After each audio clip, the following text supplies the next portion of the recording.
Hi, my name is Rob. My name is Shalin. We're pharmacists with Strive Pharmacy, and thank you for joining Strive Sessions. Here's a quick disclaimer. This presentation is for educational and informational purposes only. These statements have not been evaluated by the FDA. However, the information shared is based on current literature and clinical experience. Individual patient care should always be guided by a quality healthcare professional and tailored to your patients specifically. Today we'll be discussing Sermorelin, its mechanism of action, dosage forms that we offer here at Strive, the benefits of Sermorelin. We'll be going through some talking points along the way, and we'll have a time for questions and answers. So what is Sermorelin and how does it work? Sermorelin is a peptide that's similar in structure to growth hormone releasing hormone. It stimulates the pituitary gland to release adequate amounts of growth hormone in concert with our body's circadian rhythm. This is where you get the strengths of the Sermorelin. It is very close physiologically to what your body is doing.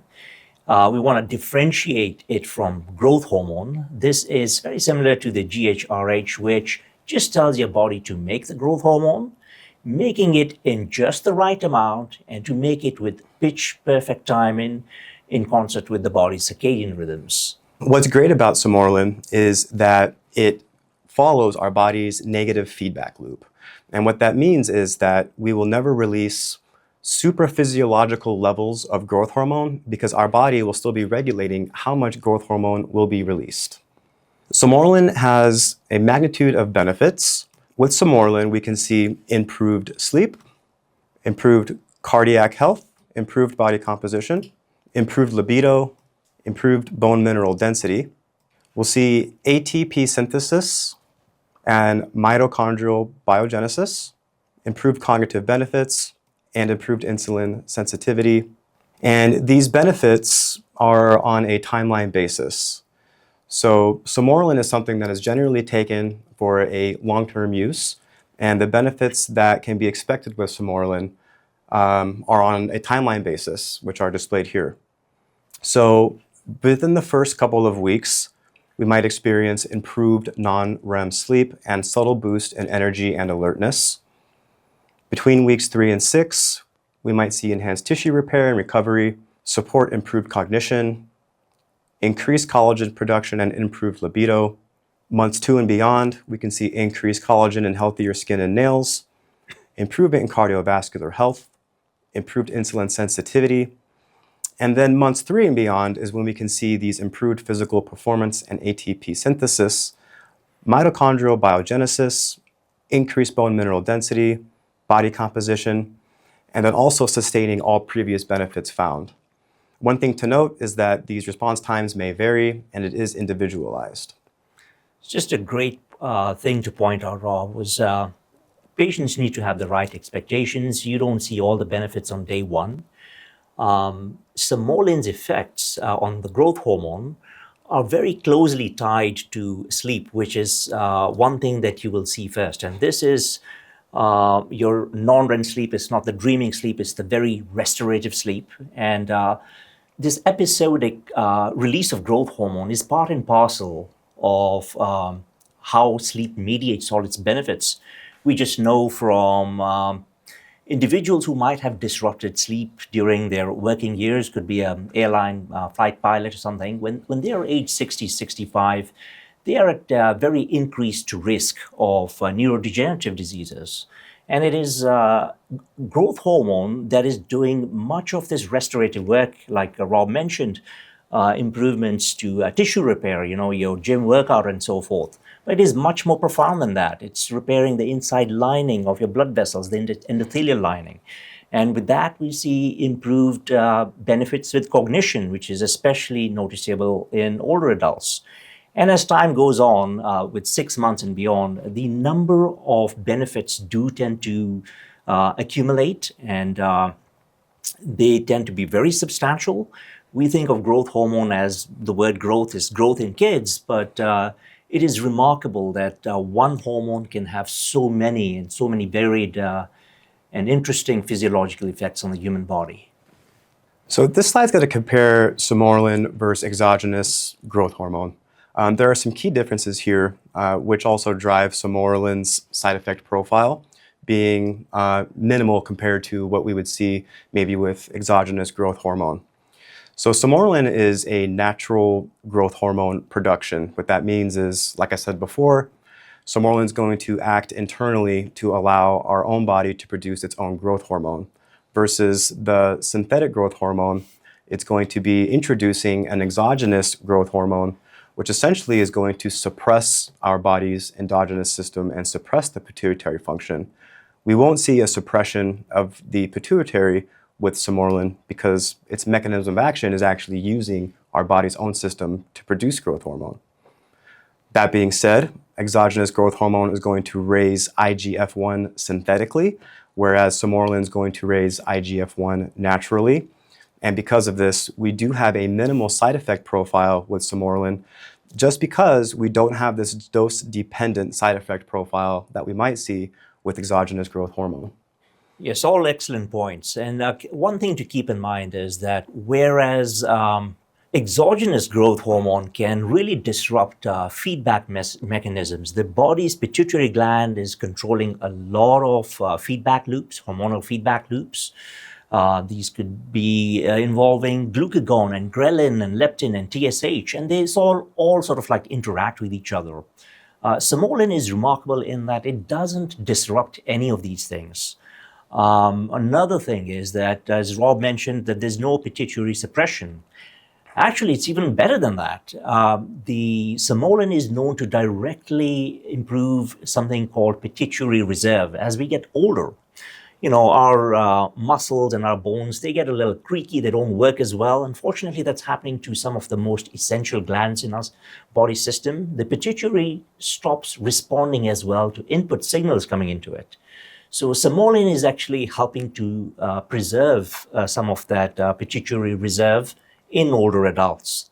Some of the fears that you see when you hear the word growth hormone are correlated to exogenous growth hormone. We know that people who have, say, genetic disorders, they're producing too much growth hormone or they're shooting themselves up with growth hormone. They can have significant degrees of metabolic derangement. So they're at increased risk of diabetes, they're at increased risk of cancers, their IGF-1 is chronically high. With Sermorelin, you don't see any of that. As a matter of fact, it is reinstating insulin sensitivity. It is just helping with a lot of these natural processes. It doesn't cause any metabolic derangement. It might even improve potentially your blood sugar control. It is improving your mitochondrial function. So it's doing things this way because it is doing it within the confines of what is physiologically normal. Here at SRI, we do offer 3 different formulations depending on what your patients or what you might prefer to prescribe. We offer injections, mini troches, and nasal sprays. Their dosing, suggested regimens, and how they're supplied are listed here for your reference. Just keep in mind, Sermorelin is a fairly large peptide. The best bioavailability is going to be with the injectable form of the medication. With how we administer the Sermorelin, it should be cycled. For most of these formulations, we are recommending 5 days on and 2 days off. If a biological signal is present all the time, there's the risk that you can sort of downregulate receptors for it. Another thing is we mentioned that Sermorelin doesn't have any runaway side effects like growth hormone does. That's because of another hormone called somatostatin. It's keeping things in check. However, somatostatin can be affected by, say, late night meals because it's going to have your glucagon and insulin in a state of flux. If you want to get the best benefit out of your Sermorelin, take it at night and take it on an empty stomach. It's a good reason not to be eating late for other metabolic reasons too, but it's also another reason that if you want to get the maximum benefit out of your Sermorelin, it should be used cycled, it should be taken at night, and it should be on an empty stomach. That's a very good point, and I'm actually glad you brought that up. It's not required, but it is suggested every 3 months or so to take about a week or 2 off, just to allow those receptors to fully reset. And then, much like Shalin mentioned, we do take into account things like IGF and somatostatin, which will be elevated post-meal or after somebody eats something, which is why typically this is reserved for at bedtime on an empty stomach. Usually when I get calls from providers and they're wondering, patients might not be expecting full benefits from the Sermorelin, even after some dose increases. One of the first things I ask them is, how is your patient taking it? Are they adherent? Are they doing it at bedtime? And is it on an empty stomach? These are all very important when it comes to Sermorelin's ability to work as it should. And we can go on to the next slide to address some of the warning and precautions with Sermorelin. So we do ask that we avoid this in pregnancy and breastfeeding. There's insufficient data to support use in these populations. We do want to avoid use in patients with a current or past diagnosis of cancer, especially hormone-related tumors. We have talked about the minimal side effect profile with Sermorelin, and even though we are still abiding by our body's negative feedback loop with Sermorelin, we still want to be careful because we're still having a play on insulin growth-like factor, and we don't want to promote any sort of growth when it comes to cancers and tumors.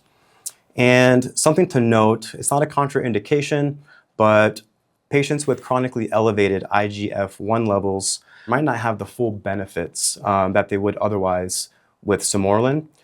One thing to note about that, it's one of the main causes of chronically elevated IGF levels could be something like overnutrition, where somebody comes into your office already in an overnutritious state, and if you are measuring IGF levels, you might find that their levels have been chronically elevated.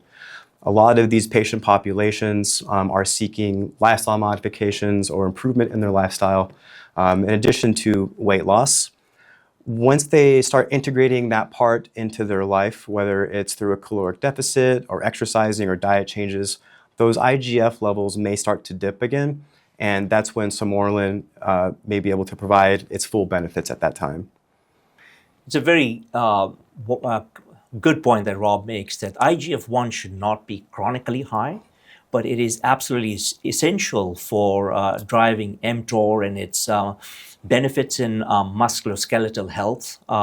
Just keep in mind that when a patient comes to your clinic and you say put them on a GLP-1 receptor agonist medication, they will immediately be in a caloric deficit. Those instances of being in chronically high IGF-1 would be resolved, and they would then, of course, most likely benefit greatly from having a medication like Sermorelin on their regimen. Here are some references. In conclusion, Sermorelin has just a ton of benefits.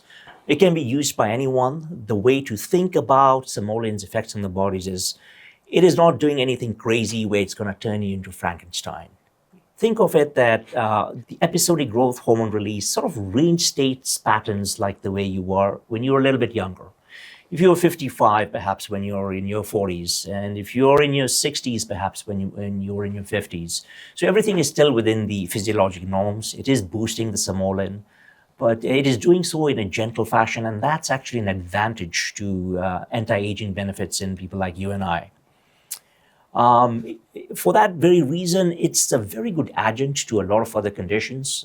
We see it being added to patients who are on HRT. Osteoporosis and muscle mass loss is a big sort of concern with women who are on menopause. Sermorelin's growth hormone benefits in improving body composition are very helpful. Body composition is a tricky beast. It's an elusive one, You have a catabolic and an anabolic process going on at the same time. So such patients, such as GLP-1 users, could be at risk of losing lean muscle mass. Sermorelin will preemptively help some of that. Of course, you should be doing all the other lifestyle modifications, things like strength training, resistance training, workouts. Those are just non-negotiable. In estrogen users and testosterone users, you might have them really adhere to a training regimen, and you might see good benefits in just say increased muscle mass, which is very important for a healthy metabolism. It's a sink. Your muscle mass is a sink for these excess calories and glucose, and it is very important to healthy aging. That said, body composition can be a little bit tricky, and you add Sermorelin to a testosterone regimen or to HRT regimen, you have multiple players here, and they now, all have the same mission. And those goals of, say, a more toned body, of body compositions, are more easily attained. That concludes the session for today. We are opening the floor for questions.